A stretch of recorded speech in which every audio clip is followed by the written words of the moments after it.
Bom dia, boa tarde ou boa noite para você, futuro biomédico ou biomédica que está nos acompanhando na disciplina de redação de textos científicos. A aula de hoje, a aula 5, vai ser intitulada Como redigir os objetivos do meu trabalho científico.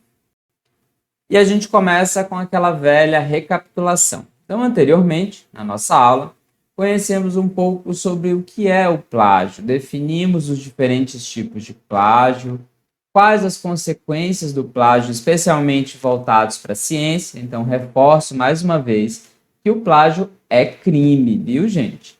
Só para ficar bem claro isso para todo mundo, que é muito importante a gente evitar o plágio. E a forma mais fácil e mais comum de você evitar o plágio é então usar e abusar das citações. Só que, claro, a gente tem que ter bastante cuidado ao utilizar essas citações, porque a gente viu que existem diferentes tipos de plágio. E também a gente entendeu um pouco como evitar esses plágios que a gente comete ou pode cometer, intencionalmente ou não intencionalmente, né? Mas que a gente pode com certeza evitá-los. Então, existem os plágios tipo cópia literal, o plágio do tipo paráfrase, o plágio cópia de ordem de ideias e o famoso autoplágio. Independente do tipo de plágio, ou se ele foi intencional ou não, as pessoas vão ser julgadas da mesma forma. Então, a gente deu algumas dicas ao longo da aula anterior de como evitar para que você cometa esse plágio, e uma das melhores formas é conhecendo esses tipos e cada um deles. Na aula de hoje, no episódio de hoje, nós vamos ver, então, como estabelecer os objetivos de sua pesquisa. E para isso a gente vai entrar em temas bem importantes como o que são as perguntas de pesquisa, qual a importância da pergunta de pesquisa, o que são as hipóteses e a importância também dessas hipóteses no delineamento dos objetivos. E vamos também, vou tentar explicar para vocês como entender a lógica da pesquisa de vocês, ou da que vocês vão desenvolver no futuro. Finalizando então com o que são os objetivos e diferenciando o objetivo geral dos objetivos específicos. E finalizamos então com várias dicas de redação dos objetivos. Vamos lá? Bom, o primeiro tópico que eu trouxe para discutir na nossa aula é como estabelecer os objetivos da minha pesquisa. Então, esse slide ele exemplifica um pouco, né, do que a gente faz quando a gente é cientista, que é tentar entender o universo. A gente já vem discutindo um pouco sobre isso nas últimas aulas, mas e o que eu sempre falo para vocês é o quê? Que o que move um cientista é a curiosidade. Então, por isso, né, é a primeira coisa que a gente precisa para desenvolver um projeto de pesquisa. É ser curioso e fazer perguntas. E o que são essas perguntas de pesquisas? O que nós podemos perguntar quando a gente faz ciência? Então, geralmente, a gente tenta entender na ciência como são as coisas, ou como são os animais, como são as populações, como uma doença se comporta, ou seja, a gente caracteriza essas coisas. A gente pode perguntar que fatores que afetam alguma coisa, ou algum animal, ou alguma doença. Como esses fatores afetam, então a gente tenta entender os mecanismos, quais fatores que causam aquele mecanismo ou aquela variável que a gente vai estudar, o que afeta essa variável, o que essa variável causa, como isso se desenvolve com o tempo, quais tecnologias que decorrem dessa variável. Então, qual é a aplicação de tudo isso? Então, essas são umas das perguntas ou exemplos de perguntas de pesquisa que a gente pode fazer ao longo da nossa carreira ou ao longo da nossa vida. E essas perguntas, elas são importantes, então, para que a gente consiga respondê-las, né? Então, é o que atiça a nossa curiosidade, o que a gente busca entender, e elas vão facilitar com que a gente utilize de uma ferramenta muito importante para o cientista, que é a criação de hipóteses. E afinal, o que são essas hipóteses de pesquisa? Então, a hipótese é toda resposta temporária para uma pergunta que ainda não foi testada. Mas, claro, gente, é importante a gente lembrar que a hipótese ela não pode ser uma simples conjuntura, ou seja, não pode sair simplesmente da sua cabeça. Ela tem que estar bem fundamentada. E como você fundamenta a sua hipótese? Quando você, então, tem conhecimento sobre a sua área, sobre a literatura, sobre o tema que você está estudando. Então, é o que a gente chama, a gente deduz as nossas hipóteses. Lá em metodologia científica, no terceiro ou quarto semestre, vocês vão estudar um pouquinho mais sobre isso, sobre os métodos da ciência, ou de fazer pesquisa, e isso vocês vão conseguir entender um pouquinho mais também sobre isso. Mas eu preciso introduzir a hipótese nesse momento, porque a gente vai ver que ela é uma ferramenta metodológica extremamente importante para alguns tipos de trabalhos científicos. Então, aí vem a outra pergunta aqui do lado. Mas toda pesquisa necessita obrigatoriamente de uma hipótese? É aquele velho ditado. Se toda pesquisa tem o objetivo de responder uma pergunta, e a hipótese é toda resposta temporária para uma pergunta, então a resposta seria sim. Mas a gente vai ver que as hipóteses, ou a criação de hipóteses, elas são ferramentas metodológicas. E não necessariamente toda pesquisa vai necessitar obrigatoriamente de uma hipótese. Vou dar um exemplo agora para vocês. O exemplo. Vamos lá. A gente pergunta, o que os brasileiros pensam sobre a globalização? Então, vamos ver um caso simples, né, de como a gente responderia essa pergunta sem necessitar de hipóteses. Você poderia simplesmente chegar, escolher um número X de brasileiros que represente a sua população total, a população do seu país, né, um número representativo, e você simplesmente lança a pergunta para eles. E aí, o que vocês pensam sobre a globalização? Você compila essas respostas e então você vai ter, né, a sua resposta para essa pergunta que você teve, né, essa sua pesquisa, e você consegue caracterizar o que os brasileiros pensam sobre a globalização. Agora, vamos usar um exemplo caso eu fosse aplicar hipóteses para essa pergunta aqui. Então, eu poderia criar diversas hipóteses. Então, a primeira hipótese, os brasileiros gostam da globalização. A segunda, os brasileiros não gostam. A terceira, eles são indiferentes. Eles acham a globalização injusta ou eles acham estimulante.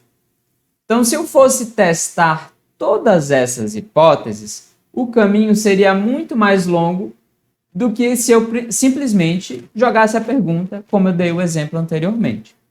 Então, nesse caso, é mais fácil você, então, lançar mão de não utilizar as hipóteses, e sim apenas lançar a pergunta e caracterizar essa resposta, ou caracterizar esse problema que você pretende estudar. Mas muitas vezes o que pode favorecer ou o que dificulta, né, é a pergunta que você faz. Então aqui eu trouxe um exemplo em que, para uma pergunta semelhante sobre o mesmo tema, sobre a globalização, em que a gente poderia aplicar as hipóteses e como as hipóteses auxiliariam a gente a responder essa pergunta. Então, olha essa pergunta como ela é diferente. Que fatores influenciam o que os brasileiros pensam sobre a globalização? Então, a gente vai primeiro pensar ou estudar e buscar alguns fatores que podem influenciar nessa opinião. Então, aí você está pesquisando e tentando deduzir hipóteses do porquê o que pode estar influenciando nisso. Depois você vai selecionar as que você considera mais interessantes, verificar as mais plausíveis de ser testadas, ou seja, as mais fáceis, e vai listando. E aí você vai testando uma por uma. que não vão ser muitas, você não vai fazer diversas hipóteses igual na pergunta anterior. E aí você testa essa sua hipótese e vai ver, foi corroborada ou foi refutada, né? Ou seja, ela foi sustentada ou ela foi derrubada. Se ela foi corroborada, beleza, você tem aí uma provável resposta, você já tem uma resposta testada, né, na verdade, e dando então embasamento para a sua pesquisa. Se ela foi refutada, você volta e testa uma segunda hipótese. Ou você pode até testar também secundariamente essa segunda hipótese e continuar fazendo sua pesquisa. Então aqui é só um outro exemplo de como às vezes as hipóteses podem facilitar o desenvolvimento da nossa pesquisa. O próximo passo é a gente entender um pouco sobre a lógica das pesquisas. Eu vou dividir a lógica das pesquisas em três. A primeira são as pesquisas de caracterização. Então, essas pesquisas, esse tipo de pesquisa, a gente vai ver que dificilmente, quase nunca, você vai levantar hipóteses, ou não, você não necessitará das hipóteses para poder, então, responder a esse tipo de pergunta ou fazer essas caracterizações. Então, a pesquisa de caracterização, ela busca descrever / caracterizar. Então, lembrando que descrever é o caminho o método pelo qual você caracteriza alguma coisa, uma população ou um fenômeno, um animal, e por aí vai. Você busca entender como esse fenômeno se comporta de forma espontânea.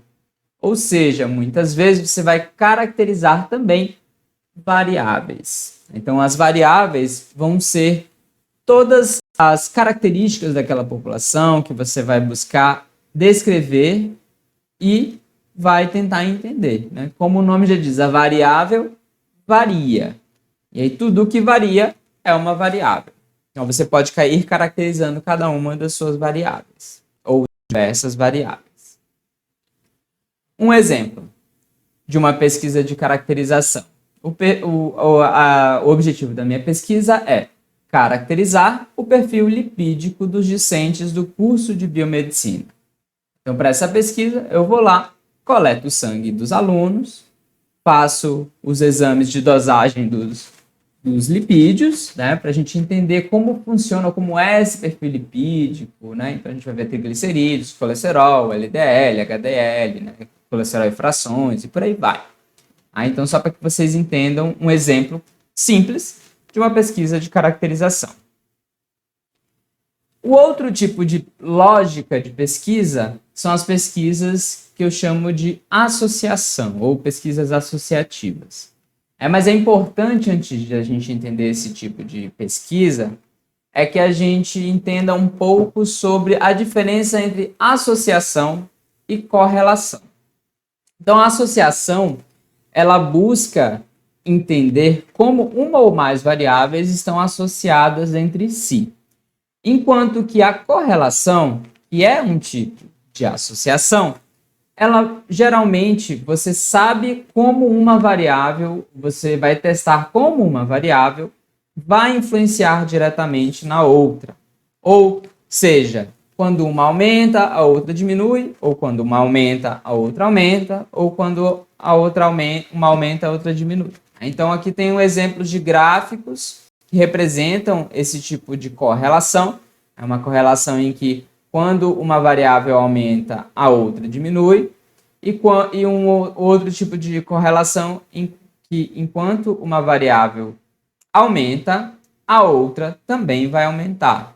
E essa aqui é uma correlação direta, né? Então ela é linear, você não vai ver enquanto uma aumenta, a outra também não vai aumentar.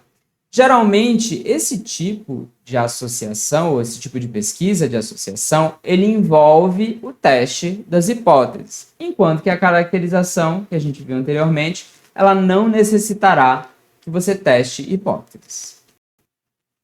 Um exemplo de pesquisa de associação, que eu acabei de comentar com vocês.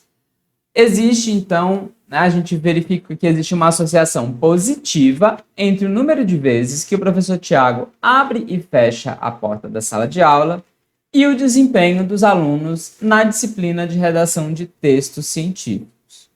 Então, nesse caso, a gente vê que existe uma associação positiva entre elas, só que não necessariamente abrir e fechar a porta vai ser essa resposta, né? Por quê? Deve existir um outro fator, um fator que eu chamei aqui de fator Z, né? Então, vamos supor aqui nesse esquema que eu montei, que x é o número de vezes que eu abro e fecho a porta da sala, e y é então o desempenho dos alunos. Então, quanto maior a quantidade de vezes que eu abro e fecho a porta da sala, melhor vai ser o desempenho de vocês. Só que não necessariamente a gente sabe muito bem que só eu abrir e fechar a porta aqui várias vezes não vai fazer com que vocês tirem notas melhores. Então, nesse caso, esse tipo de pesquisa de associação, a gente não vê uma interferência direta de uma variável na outra. Por quê? Porque deve existir um outro elemento, que eu chamei aqui de um elemento Z, que está realmente associado a isso. Então, muitas vezes, eu abrir e fechar a porta pode estar associado com a quantidade de aulas que nós tivemos.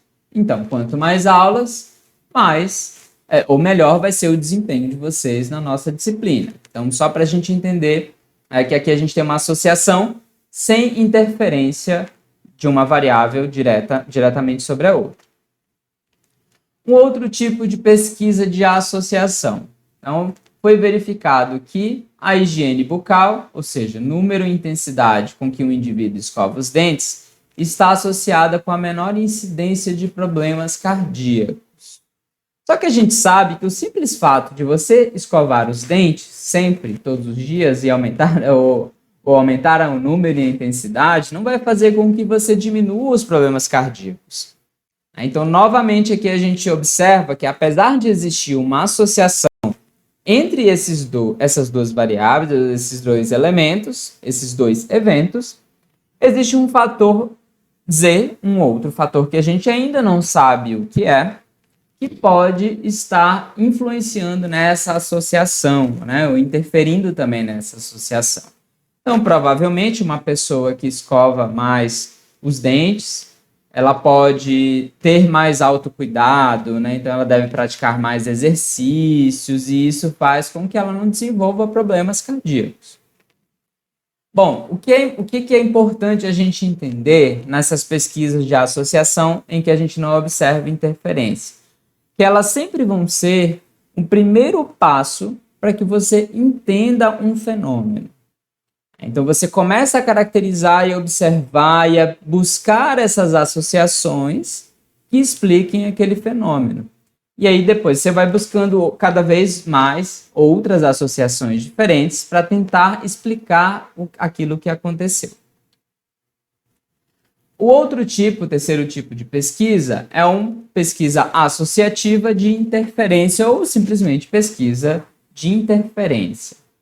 Então, nessas pesquisas, a gente vai observar como dois fenômenos ou fatores variam ao mesmo tempo.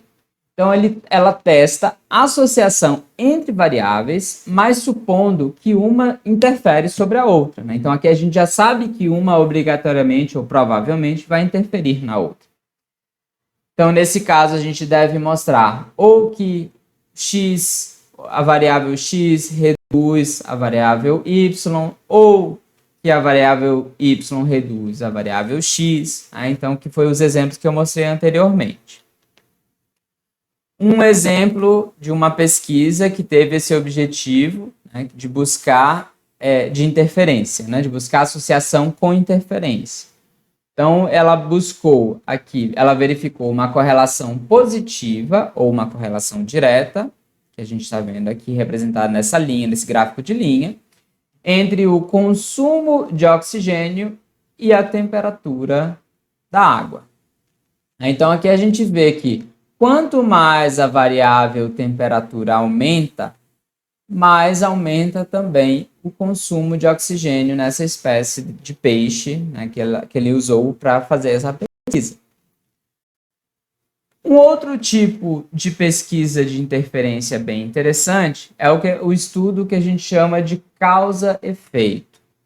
Então, nesse tipo de pesquisa de interferência, a gente observa o quê? O pesquisador consegue demonstrar que um fenômeno causa outro. Só que para você conseguir mostrar que um fenômeno vai causar outro, muitas vezes você vai você busca, né, um estudo vai ser extremamente controlado, em que você vai controlar todas as variáveis, ou o máximo de variáveis possíveis, para tentar realmente responder o que causa esse efeito. Então, aqui nessa imagem, eu busquei representar, é como se você empurrasse uma pecinha de dominó, né, para você entender um mecanismo.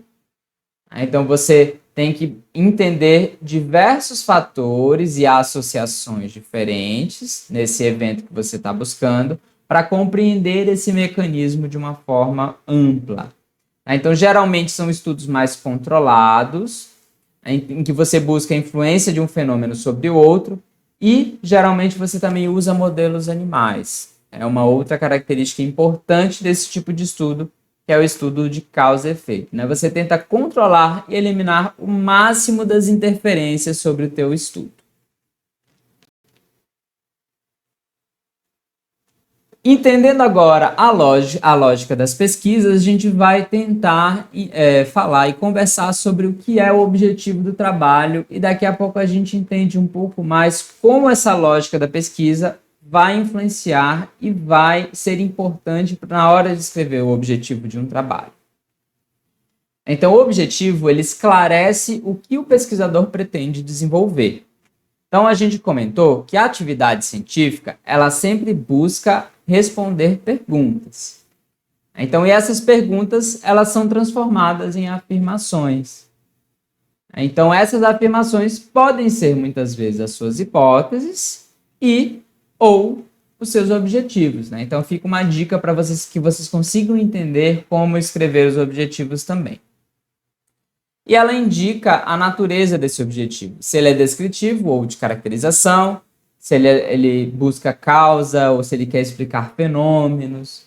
Mas o mais importante é que o objetivo de um trabalho, como o nome dele já diz, ele tem que ser objetivo, ele tem que ser claro, preciso e devem estar diretamente relacionados com o tema da pesquisa que você pretende desenvolver. Vem a pergunta: como redigir o seu objetivo com clareza? Então, muitas vezes, a gente vai se deparar com pesquisas bem amplas e a gente observa que a gente tenta incluir nos nossos objetivos as nossas variáveis para poder explicar aquele fenômeno. Então, coloquei aqui um exemplo de um objetivo de pesquisa que foi verificar ou avaliar a destruição ambiental ou poluição e desmatamento.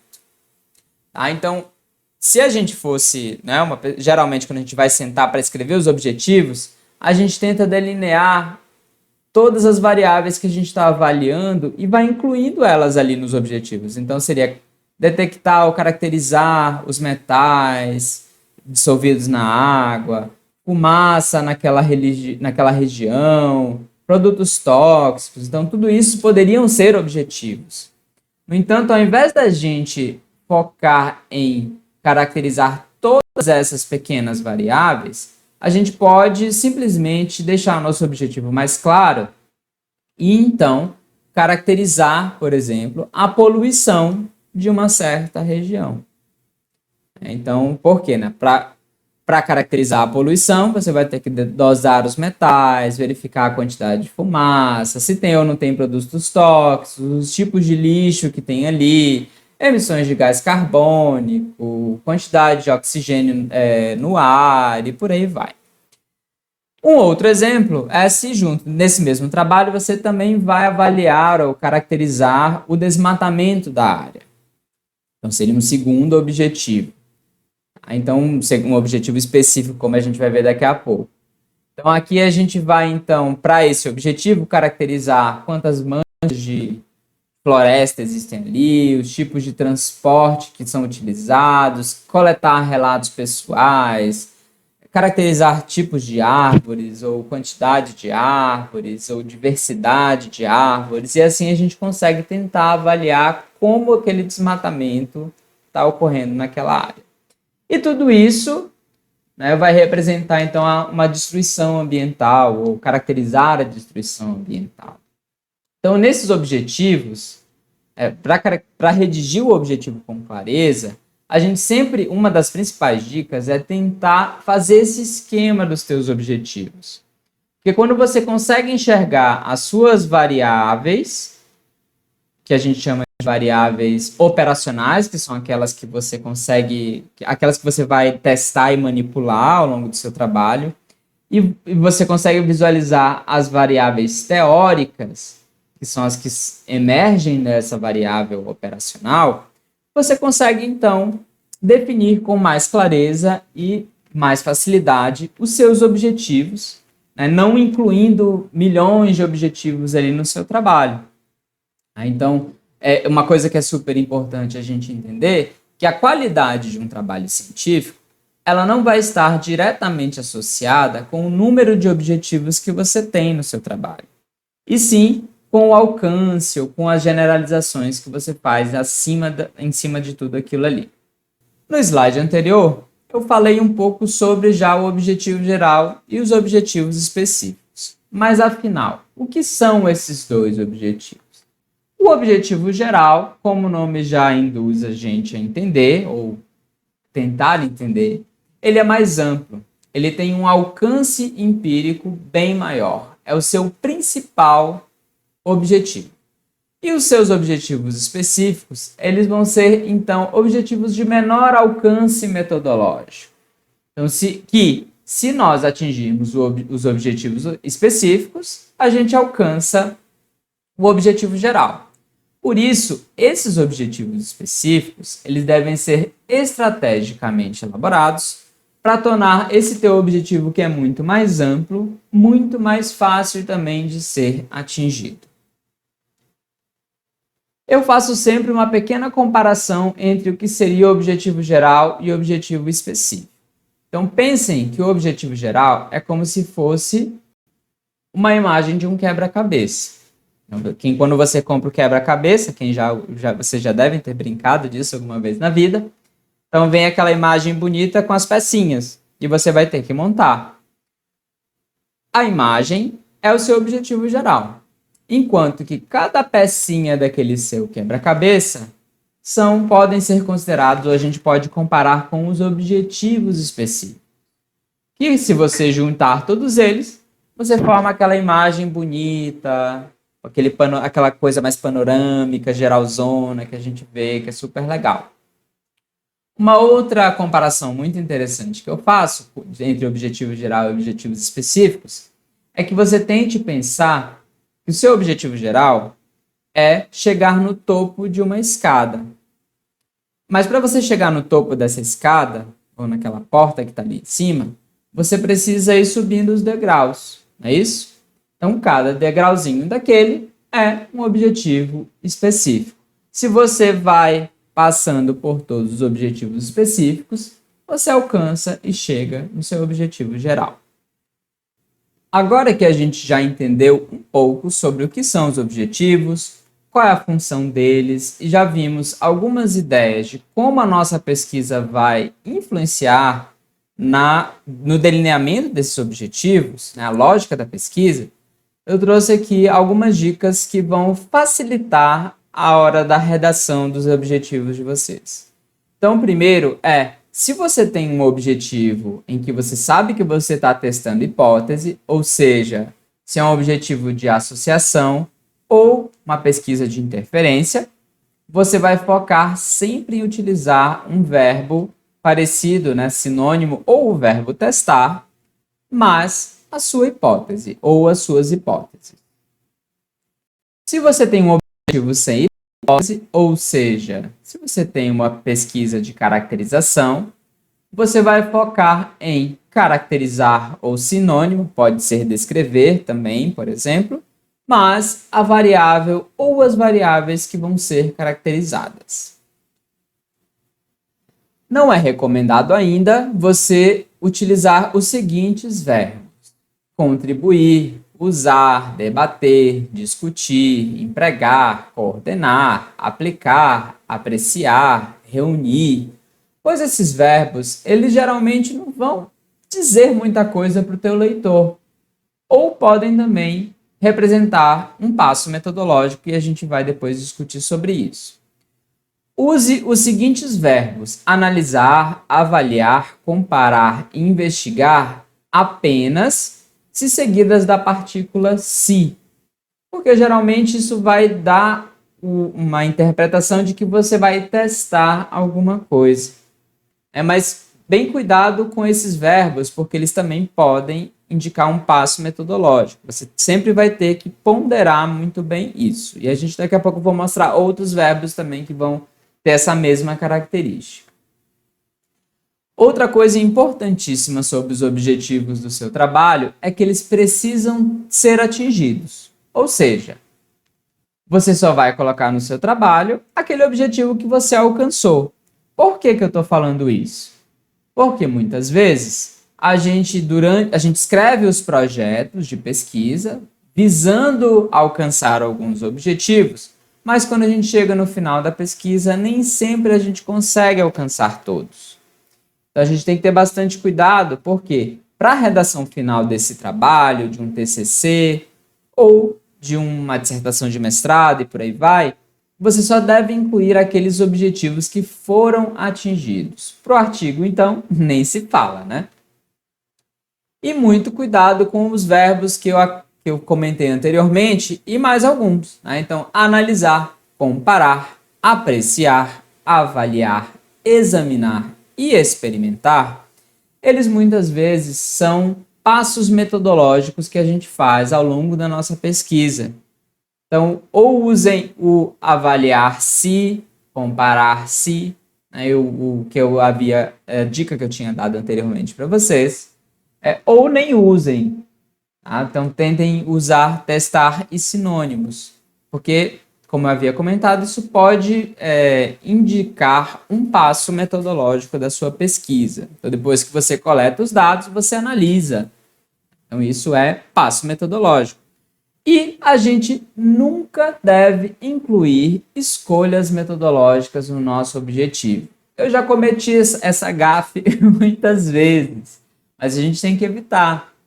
Então, não colocar, vou usar uma técnica X para descrever tal bicho, ou tal público, ou tal doença, e por aí vai. Tá? Então, a gente vai usar ou vai incluir escolhas metodológicas no nosso objetivo, se o objetivo do nosso trabalho foi testar alguma metodologia, por exemplo.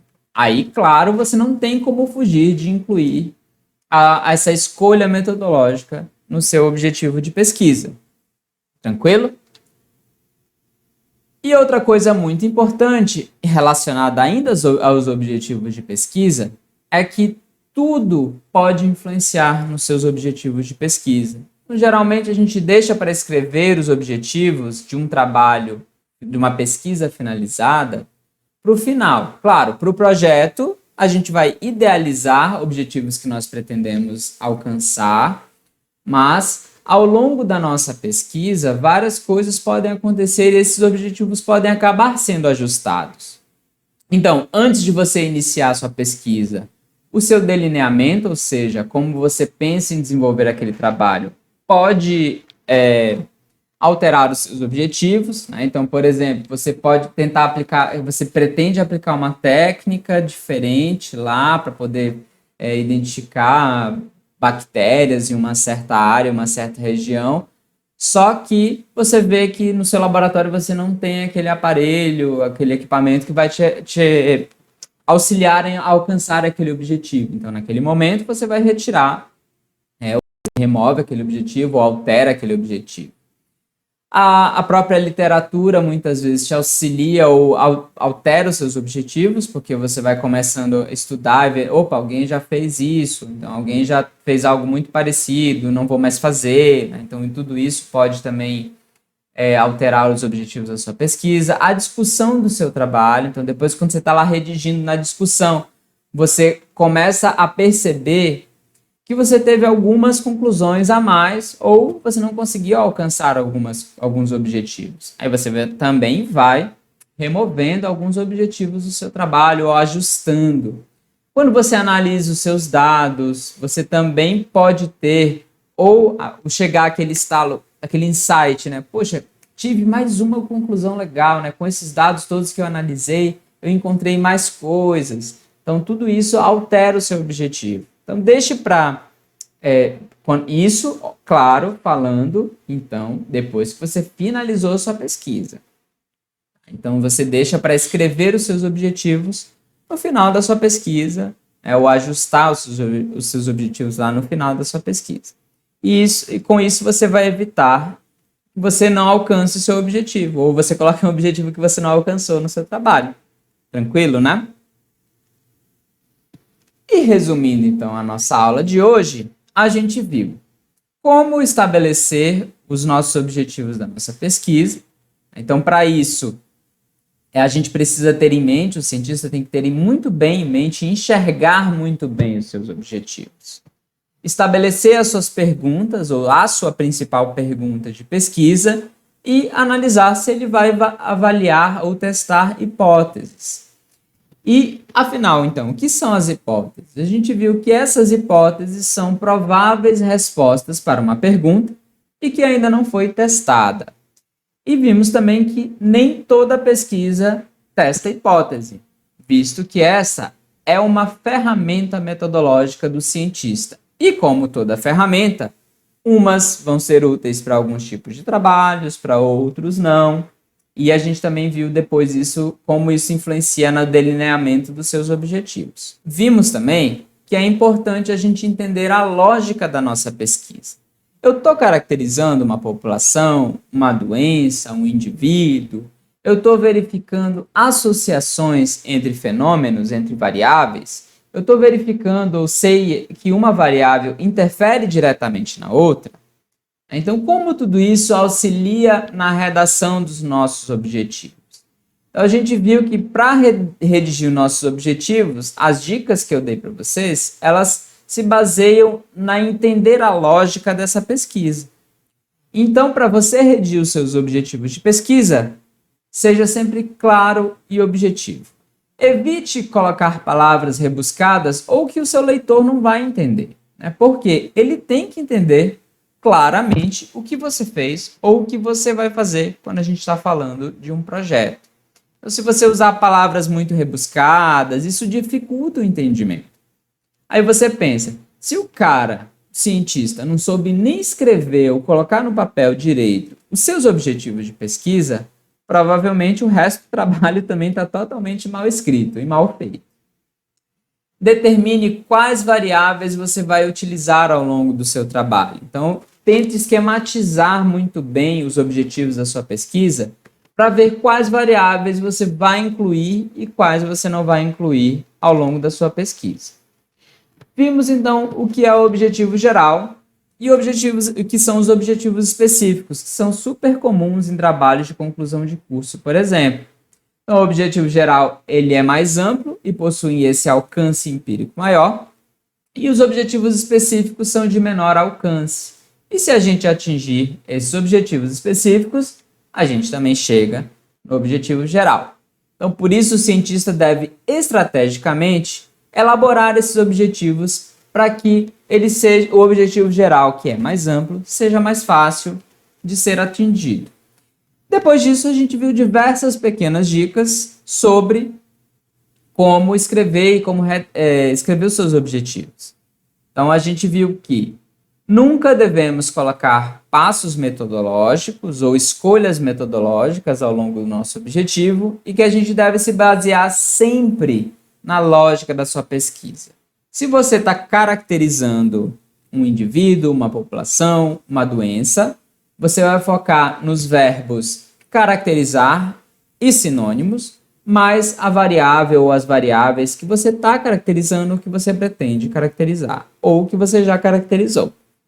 Se você está buscando, então, o seu objetivo tem hipóteses, né? Ou seja, se você está em uma pesquisa de associação ou uma pesquisa associativa, você vai focar em objetivos, um objetivo que seja testar ou o sinônimo de testar, mais as hipóteses que você está testando. Tranquilo, né? Então, fiz um apanhado bem geral para que vocês tentem entender sobre os objetivos. Espero que vocês estudem e perguntem também na próxima aula. Até logo!